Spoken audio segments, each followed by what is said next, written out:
Hello বন্ধুরা, কেমন আছেন সবাই? আশা করি সবাই ভালো আছেন। তো বর্তমান কিন্তু খুবই ঠান্ডা, তাই কম বেশি ঠান্ডা কিন্তু সবাইকে লাগে, ঠিক আছে। তো আমি ভাবলাম যে একটু ঠান্ডা বেশি লাগতেছে, তাই একটু আগুন জ্বালিয়ে নিলাম। তো নেওয়ার পরে দেখেন, একটা ছাগল, জীবজন্তু ইত্যাদি সবাইকে কিন্তু ঠান্ডা লাগে, ঠিক আছে। তাই দেখেন, আগুন লাগানোর পরে পরে একটা ছাগল দেখেন কীভাবে আমার এখানে আসি দাঁড়িয়ে গেল।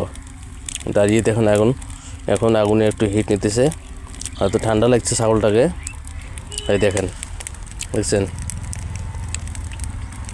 আমি এখানে দাঁড়িয়ে আছি। হ্যাঁ, এই যে ছাগলটা, এই যে আগুন জ্বলতেছে, দেখেন ছাগলটাকে ঠান্ডা লেগেছে, তাই এখানে এসে দাঁড়িয়ে আছে। দেখছেন, এই যে আমি এবং